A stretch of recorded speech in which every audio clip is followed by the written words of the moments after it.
Just getting into our open mic hour, and you know how we do over here on the Wind Down, Manzi. During our open mic hour, we just sit back, relax around the Wind Down fire, and have honest to God conversations. Sometimes it's just Bashir and I in the studio, but many times a special guest comes through, and there's one in the building today. Yeah, man, and as I always say, you know, there are some people you just meet their energy before you meet them physically. Nilikuwa hapa kwa studio nikasikia nimepigwa na wave ya energy. Aura. You guy. Na perfume pia, but aura mostly. But you see these people who are just, I get maybe embarrassed because I got to see her in action. I got to see her YouTube videos. It's just a bundle of energy. Yeah, man. Yeah, man. And before I release that into the waves, nataka tu kumpiga introduction yangu safi. Before you do that introduction, remember we're going to be live on YouTube, on Facebook, and still on X. I like throwing guys towards the YouTube stream because over there you can send in your comments in a real time. Yeah. And while you're there, just subscribe to our channel. It is Radio Gen KE on YouTube and Radio Generation Kenya on Facebook. Yeah. All right. And then if you're on X, the stream is still gonna be going on kama kawa kama dawa. Yeah, man. Shout out to you, Emmanuel. Niliona hapo ukijaribu kumbuka. Naona yenyewe umekuwa ukikula omega 3. Naona na blueberries. Nimekuwa nikikwambia hii yako. Mafulu ni grasshopper. Ni omena zingine bigi. Oh, zile mabullies. Zinaitwa bullies? No, zisijuz na bully omena ndogo. Yeah, hizo. I've been eating them yangu yote. So I'm improving. Endelea kunini. Thank you. Yeah. But anyway, without further ado, our guest tonight is a woman whose creativity doesn't fit in one box. She's a storyteller, a content creator, a host, and a woman with an inspiring perspective on faith, art, and purpose. You've seen her online, on stage, and in conversations that make you reflect and laugh at the same time. Ladies and gentlemen, because hapa nataka mnasema tu slash. Nimeona posta mingi sana kwa maisha yangu, zaona posta refu hivi. First of all, speaker, singer, dancer, actor, voice-over artist, coach, and last but not least, wife. Ladies and gentlemen, with us here tonight, we have Kerry. Karibu sana, Kerry. Thank you. It's good to have you right here in our studio. In our humble studios. No, not just the humble studios. It's so cute. It's so cute. Maze, it's good to have you here, Maze. Thank You're you. Celebrating almost a year on your YouTube channel. 1 year tomorrow. Maze, the conversation is timely. Huyu ni Mungu ameorganize interview. Cheki, nataka ni aende Radio Generation aongelee YouTube. Synchronicity. You guys, we've been chosen, bruh. You've been chosen. So 1 year of YouTube. It's been 1 year of, it used to be Miss Kerry Baby, and I would change it to Mrs. Kerry Baby. Imagine. Okay, ni venye hatuwezi imba wote watatu, si ati sijui kuimba. Like, mimi ni mnoma, but the least talented. So kind of you. So good of you, Bashir. Yeah, so let's start from YouTube and then to Mrs. Kerry Baby. Sure. Like what inspired you to start the YouTube channel? I love talking about love, and I was so curious because I was in so many relationships that were, difficulty. It was difficulty. It was always magitango. What have I done? It was hard. Complicated lingala. It was, and I was just trying to understand: is there something wrong with me? Is there something wrong with them? Is there something wrong with how I'm cultured? Is this happening outside of my space and my spheres? And I think it was a conversation that was urgent and important, and thus the longevity. So did it start with you in a relationship when you were starting the YouTube channel? Were you in a relationship? No, when I was starting the YouTube channel, I had been left by a very cute, tall pastor who said to me, the Lord has just said this is not it. And after convincing me to get into the relationship with the same message that the Lord has said this is it. Kuingia ilikuwa the Lord. Yeah. Kutoka pia the Lord. At least alikuwa consistent. Yeah, consistency, correct. No, but that's crazy. It was crazy. And so I was in that season. Also, as we were beginning, I also lost my stepdad. Oh, and so this is it's fine. And so this is a space I found I found healing by just focusing my energy there. So just segue, I have a full-time space where I work. I work with a seeker-friendly tool called Alpha for people who are seeking to know more about the faith. And so that time I was working part-time. And so I had these 3 days in the week to create. And so all my energy, and I just found the right partners, the people who were also looking, and God has blessed them with equipment and stuff like that. So it was such a beautiful marriage. But the quality is dope. It's been dope since day one. It's been dope since day one. There's this dude called Justice who's just out of this world. We started dope. I remember the first calls I used to get is nani ana shoot. They weren't even talking. I'm like, content ibambi 4K. ina bamba, but you know the picture, it's, you know, mpaka ulikuwa unasikia kamoto hapo, ilikuwa ina slap. Mwanzo kuna malights And then in we the got background. a good partner. That time we were shooting at Hotel Troy. They were even giving us food. Yani, when the right time happens, and I keep quoting scripture because that's the only thing I know. In Isaiah, it says, I, the Lord, will make it happen at the right time. You know, it's like timing and nini. That vile ulikuwa unasema ati Mungu alikaa akasema na sasa msichana wangu after a decade in radio and TV and all these things, hata nikuangushie kitu. Exactly. So how you get? Who was your first guest? My first guest was LC. She's an endo warrior. Her story. Where we? No. LC was the second guest. The first story was Shiro Ogola. Okay. How can I forget? Man, we've done over 1 year is we do 2 episodes a week, so let's count. And we've landed sometimes even 3 episodes a week. So Shiro Ogola was the first ever guest. The reason I'm bringing it up is you've started this new channel. Yeah. And you're talking about dating. Many people are very guarded around their dating stories. No, there are people who actually say, I need to talk nipone. There's a guest who called my producer and had a conversation with her and then said, I'm fine now. I don't even need to come to the show. Yeah. I just needed to talk. Vent. What do you mean? Yeah, because I always ask guys, why do you think it's important for you to come and tell this story? And they say, me, I just need to talk. Na siwezi ongea home, siwezi ongelesha mabeste. Yeah. Also, I think I'm a safe space for many people. When they sit on that chair, they're not planning to give some part of the tea. Inatoka. Una unlock. Watu wanakujanga actor 101. By the time wafika wame let get down, are you sure we should post that? There are elements of stories I've had to edit. Because watu walikaa wakafunguka, they're like, There are places that even they end up saying the name, get to blah. Wanna mention what? Right. So I think love and the choices we make, and another big question that has been consistent on the dating stories is, what was your role in the disintegration of the relationship? Okay. So it circled back. 360. There's a role you played, man. This blame game. I had you Mi guys. yangu ili disintegrate lakini mi sikufanya kitu mbaya. Kuna kitu ulido. Definitely. Many must mkisema ati girls, I also host men. And men have great stories as well. Oh, okay. Yeah. Yes. So karibu. Oh, okay. Karibu sana. Umesema bado wanapeana chakula huko. And I love nakuja kula tu. and I love plugging people, so I'll definitely talk about your spaces as well. Yeah. stuff. Yeah, that's crazy. I mean, you are coming from obviously the Lord said I can be a pastor. Cheki, Mungu aliniambia kwamba wewe hautakuwa binti wangu, sema amen. First of all, umeachwa in a way that pleases the Lord. Alafu Did you know? Can I tell you what? That day how I was left. Man, I love this story. So and it's I love that we can talk about it as a story. So I told him, because there's this thing he said that's why I'm not even something. He said something like that. So I messaged him and I said, listen, I want us to take a break, and the next time we actually talk, let's be clear on what we are doing here. Because me niko 34. yeah. It's a beautiful... No, I wasn't 34 yet. Was I? Yeah, I was 34. So I'm like, boss, sasa, let me know. Let me know. Sindio? Yeah.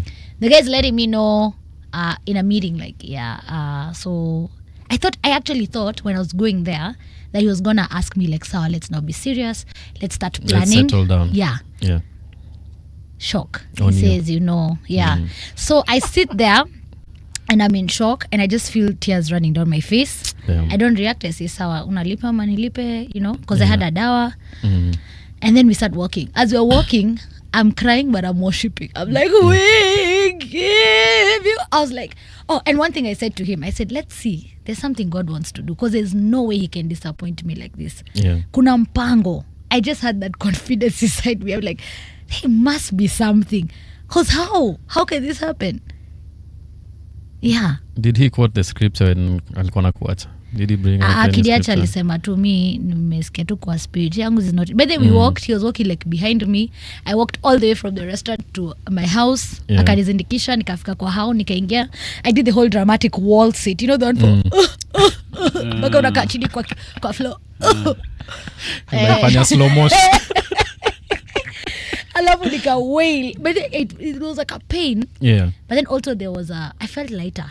I was like, okay, God unataka kudu nini? There's I a was plan. very curious. Yeah. Because nothing just collapses like that.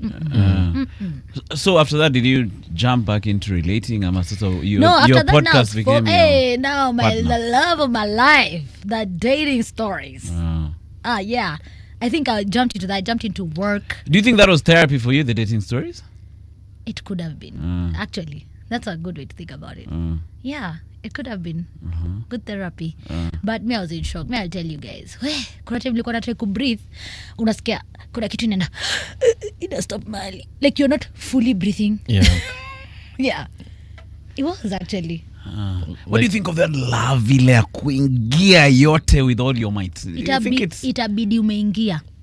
Is it safe? Itabidi. Sasa unaingia hapo, alafu sasa unanunuliwa dawa, alafu unaambiwa the Lord has said. Sasa unaona umejiingiza. No, I'll tell you something. My sister says I was given a gift which is a superpower of moving on. It's not a superpower. It's just understanding there's something else. And it's okay. Yeah. But it's okay if your relationship ends. I always say, and I don't know about this part, but better malizane kwa relationship ama kwa engagement. Kwa sasa kwa ndoa, and I can't talk about it. We have a chief here. Kwa ndoa, ikiishia hapo, that's more difficult. So don't be afraid of losing a relationship. But also, watu wakudate for too long, it's not a degree. Yeah. Watu wana dating, unasikia we've been together for 4 years. Mnadu? Kuna boy wangu akona demo wake wa 12 years bado. Uongo. There's no way. Wako? 12. Si ndio? Someone is cheating someone. Yeah. Not cheating on. Cheating someone. Oh, yeah. Okay. Yeah, get me right. So is there like I a time frame that you feel like for you? How long did it take for you to be like, okay, this is now someone I want to spend time? Like, is it a time thing, or is it like we always say here on this show that readiness is not a feeling; it's a decision. Yeah, I think it's a season. Yeah. There's a season where you feel you're mature to commit, because commitment means getting to a place where you're serving each other over and above. Yeah. I deserve this. He should have done. You know. Yeah.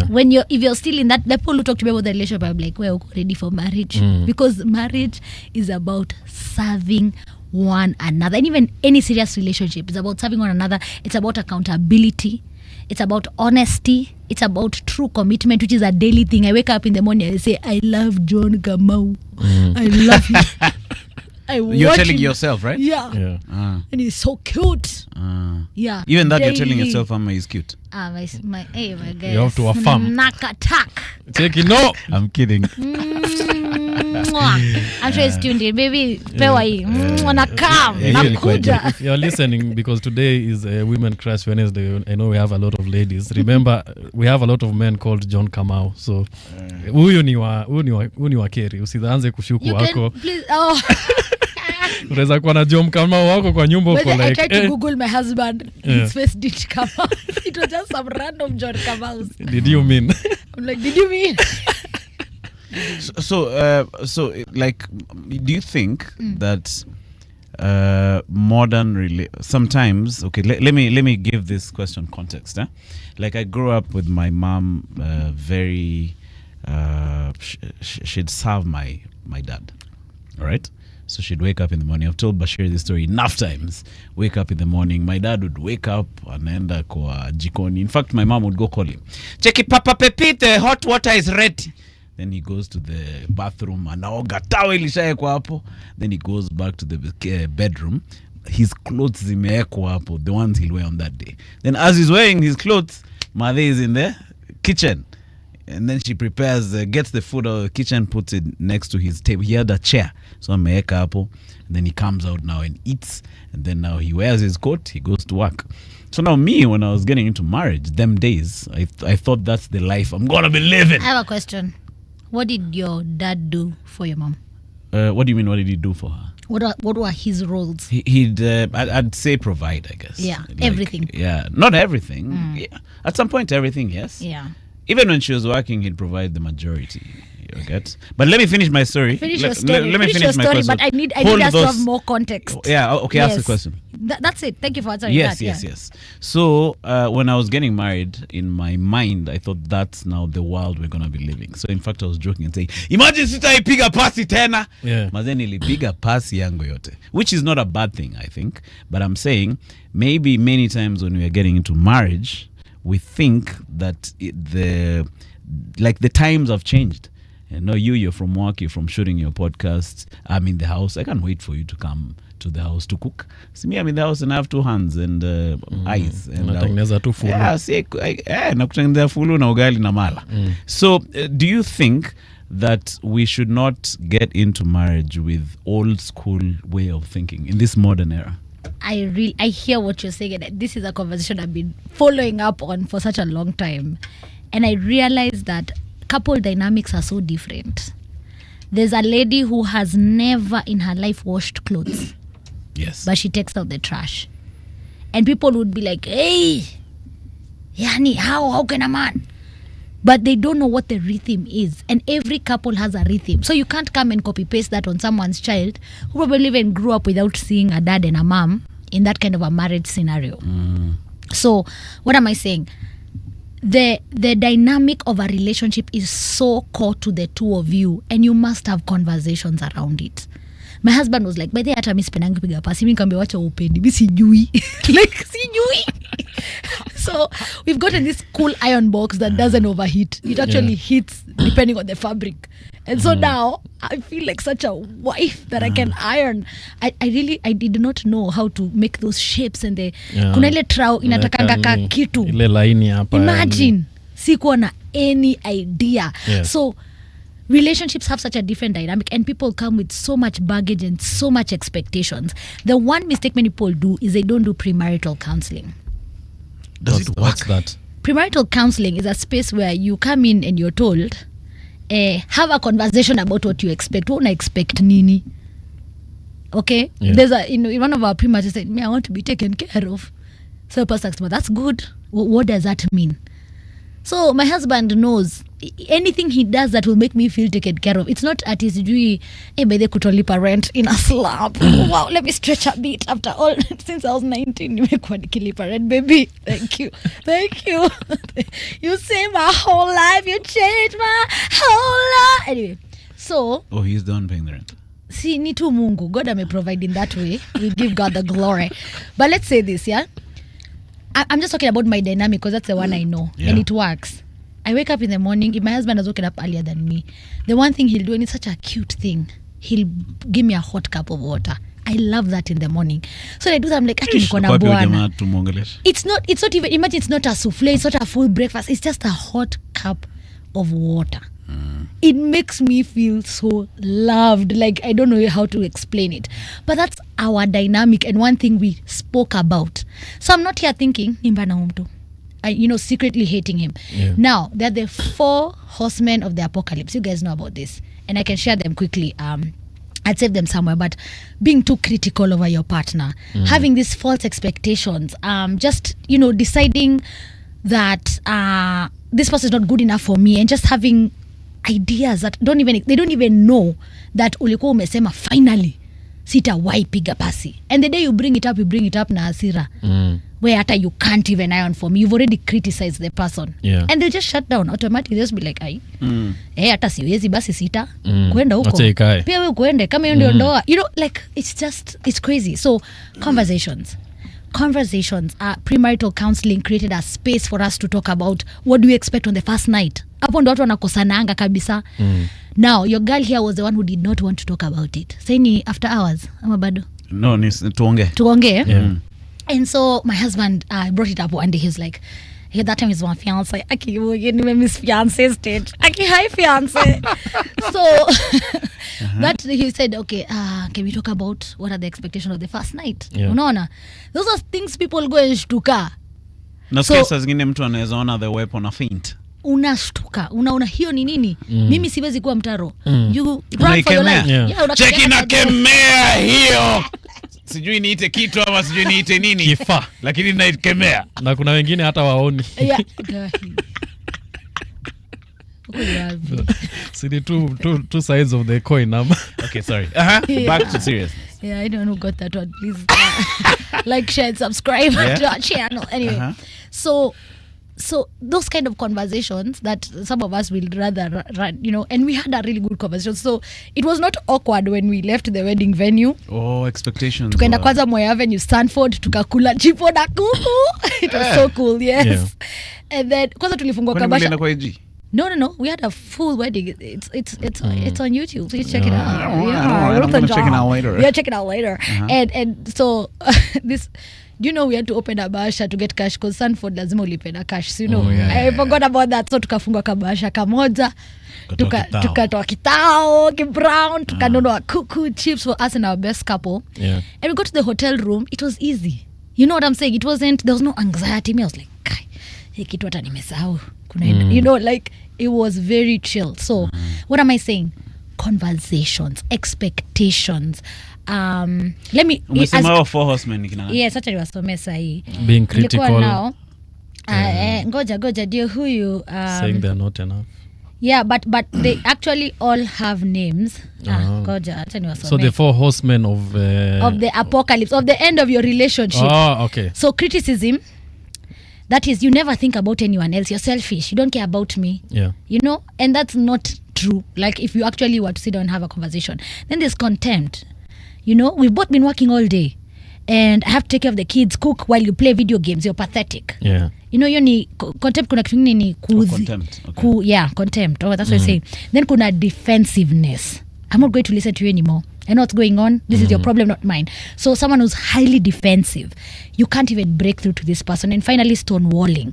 So not agreeing to actually have conversation. Now if you're doing any of these things right now in your relationship, it is headed to rest in peace. Apocalypse. Yes. It's headed to Luere. Rest in peace. So just any there's a maximum minimum. I think the worst one is contempt. When you start seeing someone na umuoni, unamdharau, and there's a relationship I was in. I started hearing the guy nikaa na chew loudly. Yaani alikuwa ameniudhi hadi nilikuwa nasikia akikula anafanya.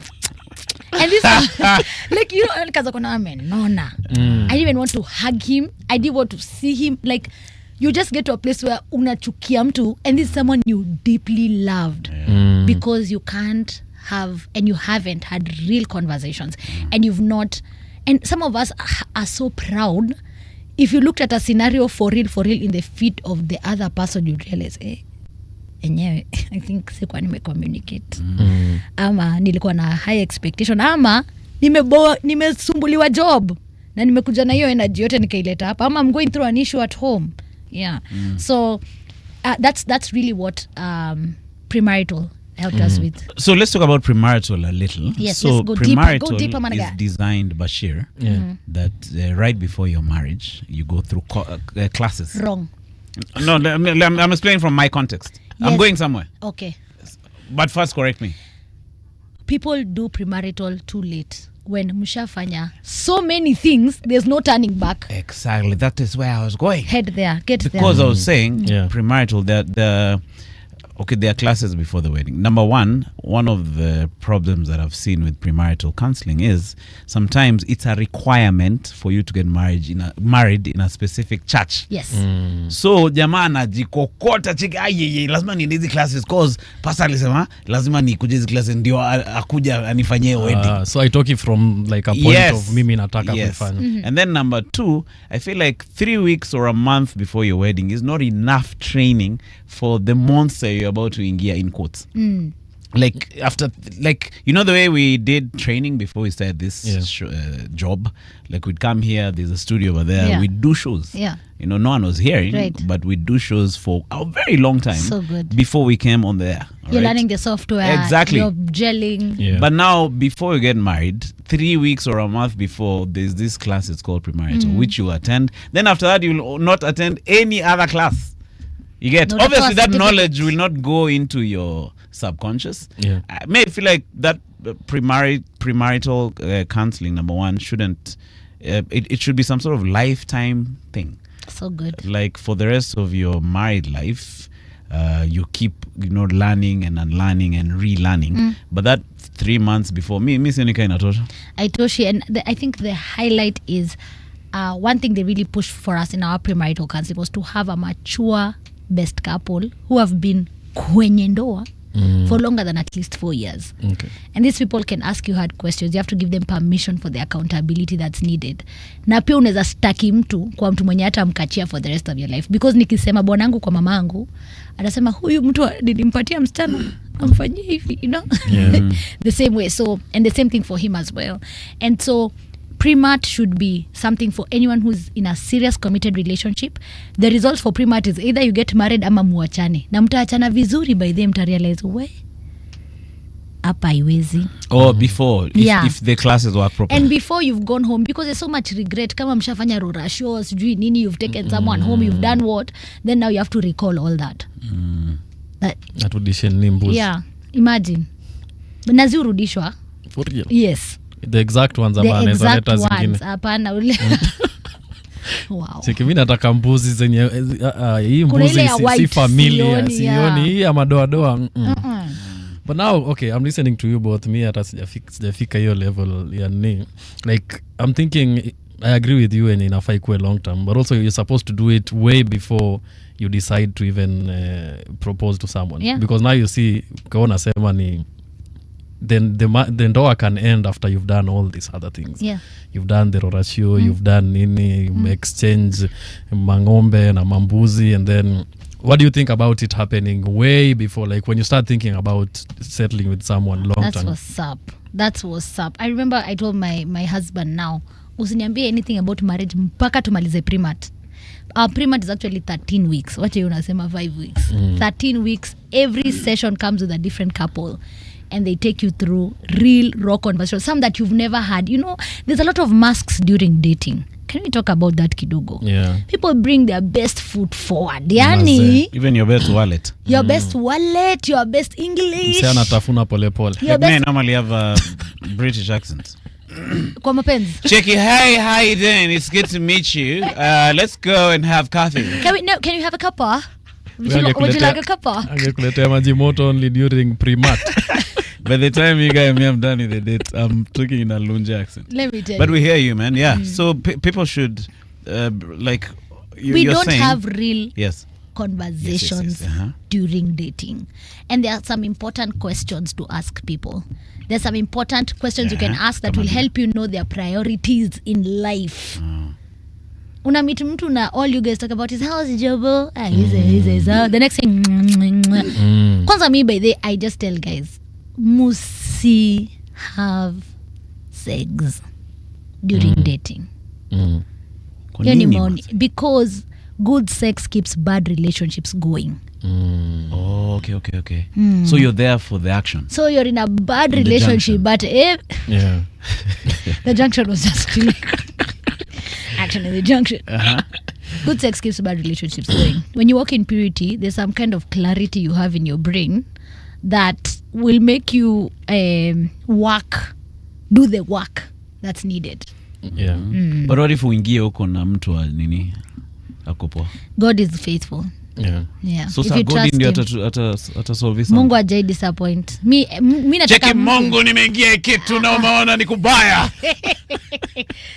Haiwezi kitu. Let me say this, in any way, in every sense of physical intimacy, it grows. Okay. If you guys have noticed, it's not something at day one. It was fireworks. Hollywood like kuna montage. Nasikia slow motion. Exactly.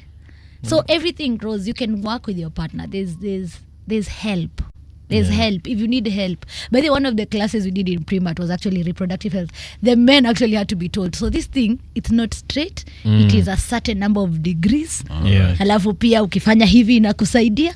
Na mkishindwa hivyo mnajaribu hivi. And if you need, yes, and if you need to further consult. Ndio maana ilikuwa 13 weeks. Yeah. Twa classes. Umsea yenye ya 5 weeks haikuwa na the remaining 8 weeks ilikuwa hii yenye huko. But that's just a case in sample. And then also, sex is dynamic. Sex is not only about what you guys were talking about, sizes and all those things. Like there's so many elements of romance and passion. So it's okay to explore that with the person you've decided to marry. Let's talk about like who trains us generally for marriage at home. Do you feel like it should be a training that would happen even before you leave the house? That's for true. both sexes? For men, how to treat ladies when you leave the home, and for girls, how to live with dudes when you leave? Let me just say, our parents, they also didn't know what they were doing when they were parenting. So let's also excuse them kidogo. But I remember one time Caroline Motoko and her friends were asking in a conversation she shared online. It just stuck with me. And there were these single girls and they were in a meeting and the lady was like, mmekataa kuolewa and something. And then they said, did you raise us a husband? Did you raise us a man who can actually be a husband? Because as women, I find us already being raised to be wives day one. I know how to clear, I know how to serve, I know how to oga, I know how to shave, I know how to do so many things. I know how to look for work, I know how to care for a home, and all the duties zenye zinafaa. Then who was there training my husband to be husband-like? So that's a huge question mark we have for the... Bural.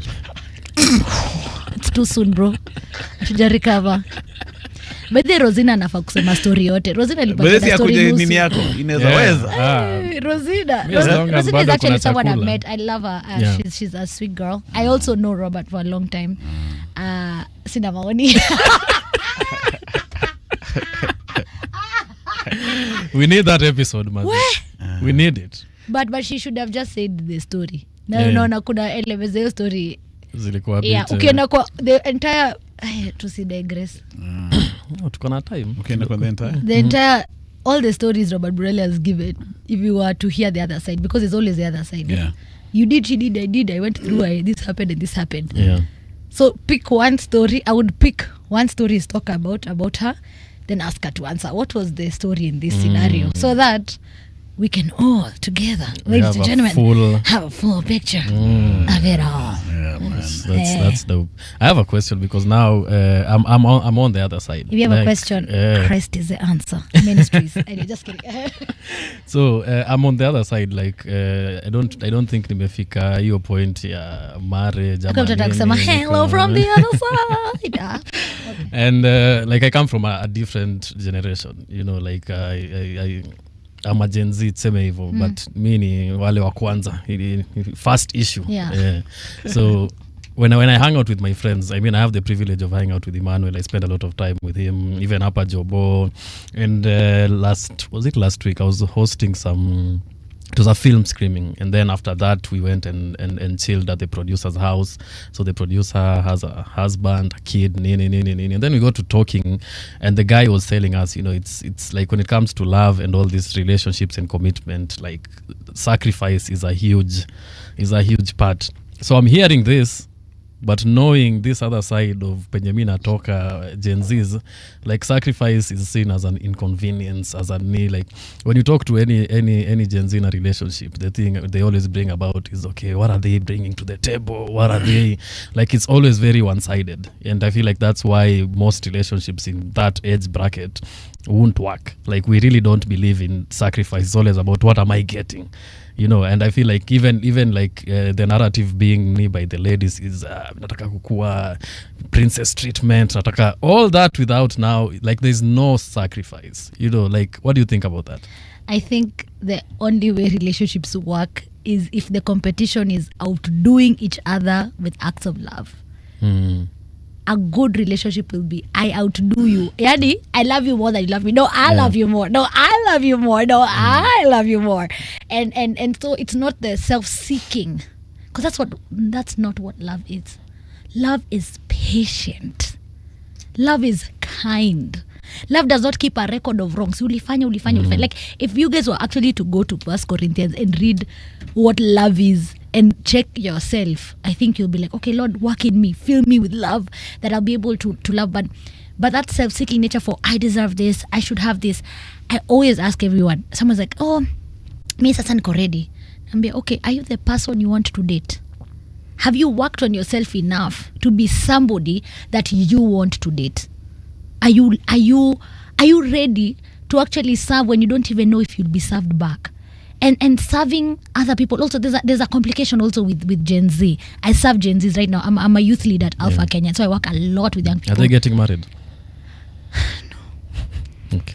But I also think people shouldn't get married under 30, but that's another whole interview for another whole day. Yeah, because your brain is not braining, but that's developed. Another story for another day. And so, without doing each other in love, in doing good for each other, and in not waiting to be served but serving others, and always showing up with a posture of, I am here to serve you, I'm not here to be served. Because that's also, and I subscribe to the Christian faith, so everything I say is just about the Lord and Savior Jesus Christ. What he did, he came to serve others. He knelt down and washed people's feet. Are you willing to go down to that level and serve this person? The world is not ready to hear about healthy relationships, because the world is still that one for unafanya hivyo, anafanya hivyo, alafu unakubali.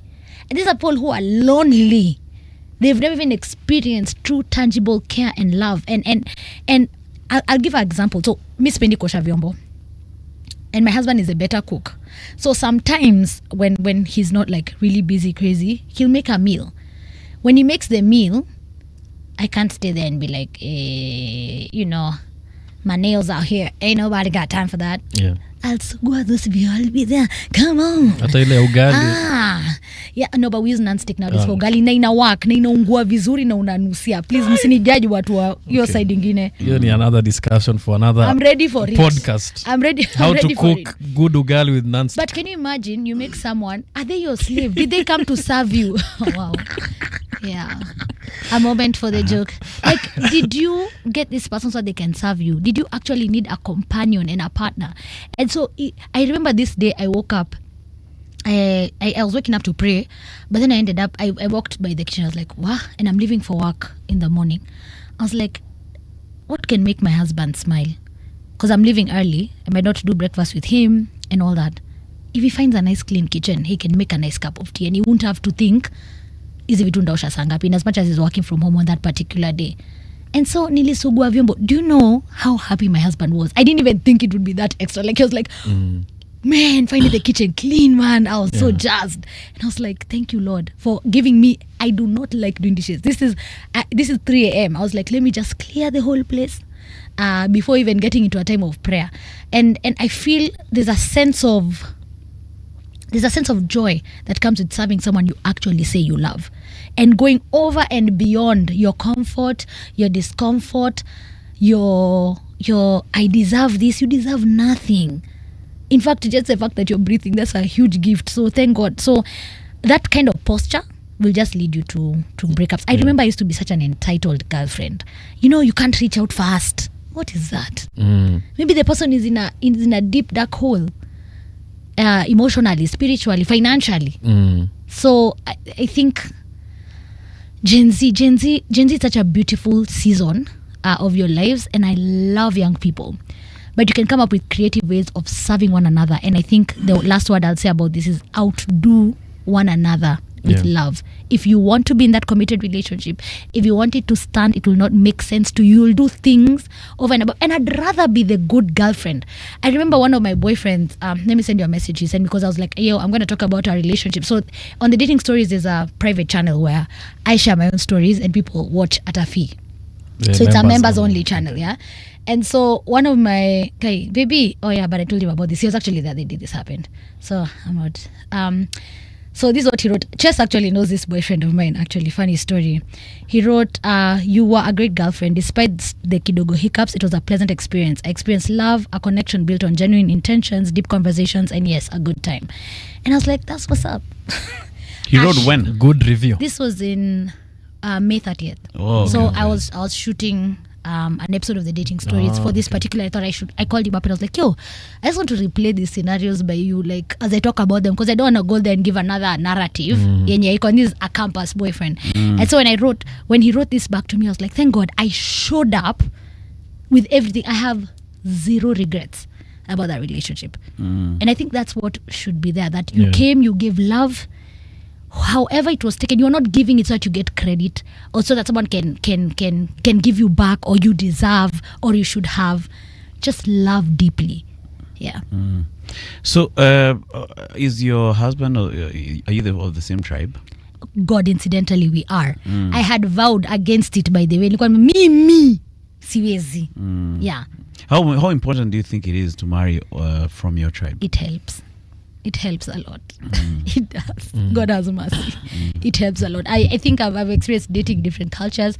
No, I've not been married to a different culture, but it helps. There are some things that are just morally and psychologically, and also we're from the same tribe in terms of we believe in the same God, and we have the same too. faith.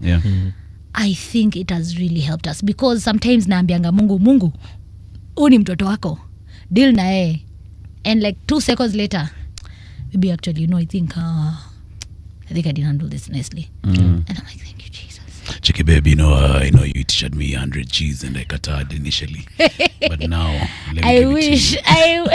Mr. God Kamau spoke to me. Mr. Kamau need to be 100 G's. Mr. Kamau, Here's the 100 G's, babe. Thank you. Come on.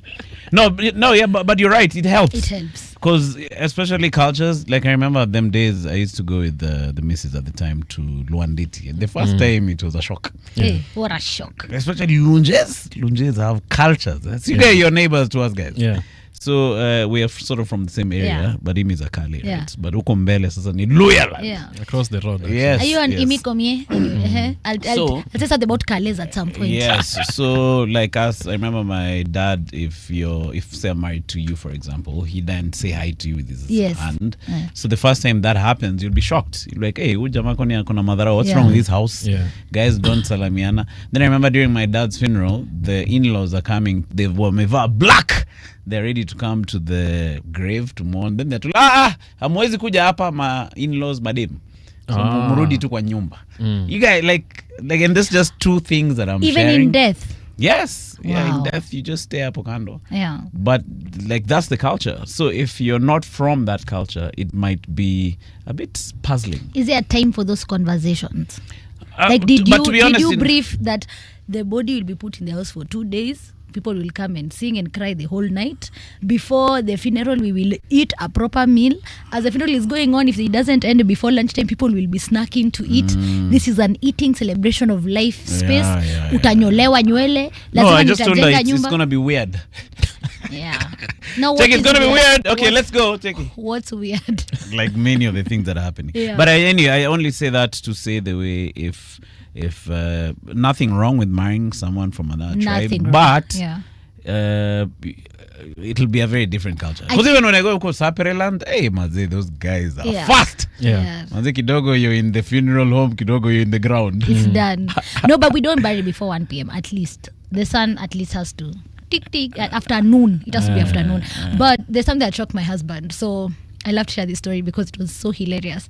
My husband, we told him, now this is what happens when you come in the first time. They'll act like they don't even know why you're there. So the conversation is going something like so mmeshiba? Okay, sawa, kwaherini. Ama mulikuwa na kitu ingine ya kusema?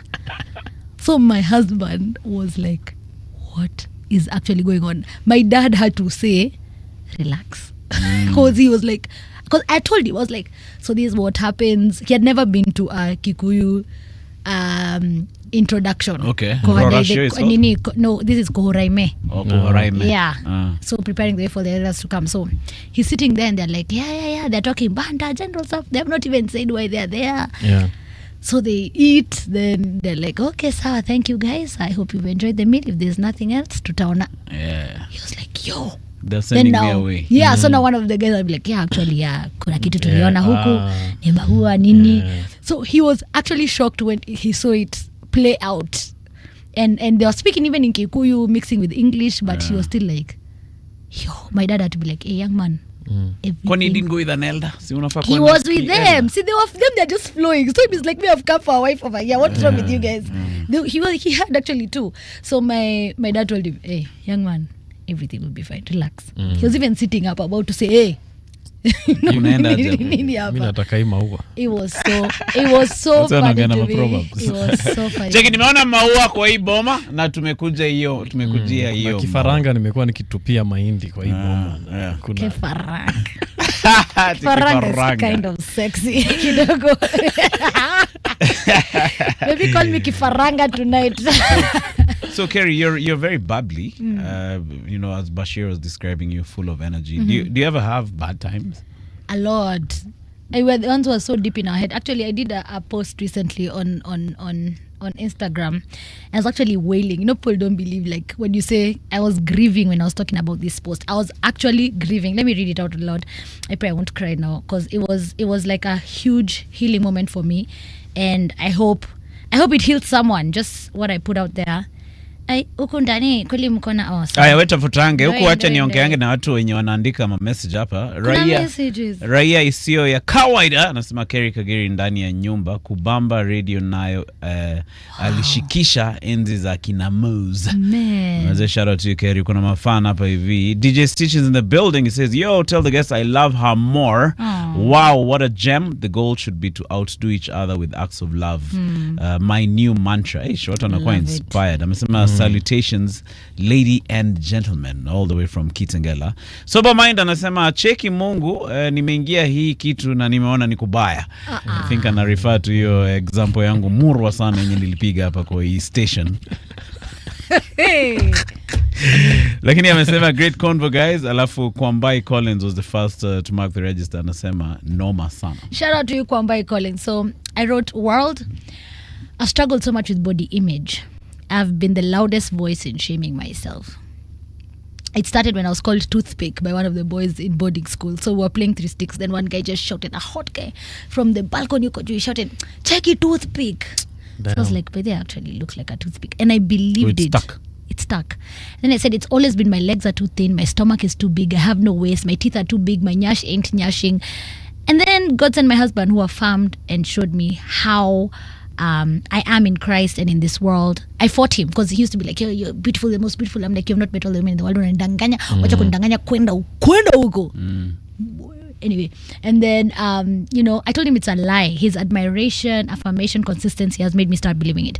Some people think I'm confident because I think I'm beautiful. No, I'm confident because I am sent.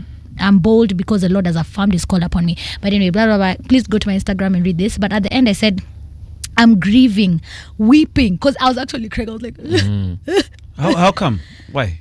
Because I was saying goodbye to all those negative thoughts I had about myself. I literally had to be like, they've been So you lies. have, like, it was really... It was real. And I was weeping and I was repenting of shaming myself. And instead of celebrating who I was. And I really, really felt healing. I think that day I was supposed to go to church, and my husband went earlier because he goes for the earlier service and serves in the second service. And so I didn't end up going to church because I was like, when he came, now it was another 1 hour. And he's just holding me and he's like, Pipi, I'm sorry. He didn't know what to do. He's like, unalia kwa nini? It was hard. But you asked me a question. I do have a lot of hard moments, and I'm a male. I have a huge male side. So the male side goes deep into the thoughts, deep into fear Male and side? anxiety, melancholic. Oh, okay. Yeah, melancholic. We're always Hapo like, ulikuwa umenipiga ghost. sorry, melancholic. Ngoja wewe ulize kwanza. Nilikuwa nimeshikwa na aibu. Chekino wasi ya Manu ulize mimi nitasikia tu. You're so funny. But anyway, yeah, I have a male side that goes deep into thoughts, into thinking, what if, how could, that person said this and this happened and the other happened and yeah. It's crazy. Is it So, overthinking? It's overthinking. It's just a creative thing. As creatives, I always find creatives and I just want to give them a hug and give you guys a hug because we really are our biggest critics. Yeah. And we go through art. We're like, how's that link? What did I do? Like you're always beating yourself up and guys are like, wow, and you're like, they're lying. I think, is it really true? Like so that's a melancholic side, and it's a gift from God to all of us creatives, but it also works against us. So I do have hard times. I do cry a lot. I'm sad. I get really angry sometimes, but So how do you get your own refills? I spend a lot of time alone in the dark. Yeah. That's Even how my you husband has re-energize. learned, yes. He's learned to give me that space to just be like, I'm like, So what's happening during those times? You're meditating on stuff? I am mostly watching K-drama or something. You know, just escaping into the land of Wong Yang Manuel, Woo. K-drama is Korean drama. Najua. No, or listening to good music, worshipping, Yeah. dancing, singing. When I lead worship in my church, so that's also super exciting. And just in those spaces, I find myself filled up. We've been hanging out with Kerry Kagiri, and she's still in studio at least for a couple more links. Wait, But I we're want to gonna know go. how you guys feel up. You didn't tell me. Is it No. time out? You. It's we're getting to the top of the hour. Oh, okay, but the sir. show is not over. Okay. We just want to give you time ukunywe maji. Madancers wakuja wakuda. Uliona madancer? Wako hapa. Kuna They're about Wamasai to fulani ingia hapo hapa wanafaa hivi, kurukaruka. Mazi itaweza You're saying sana a full mno. hour has passed by. If you are listening to us on YouTube, we're gonna move the stream to X. But shout out to Kevin Ndungu na kuona Derek Nyansikera, Bikeman Chronicles. I can see your comments. Sorry that I don't have time to read, but I acknowledge you. Derek anasema Kerry arudi podcast manze. Kevin Ndungu anasema what does she have to say about people who fear relationships? We're gonna talk about that when we get back. You're hanging out with the Wind Down Gang right here on Radio Generation and Kerry Kagiri. Don't touch that dial. We'll be back.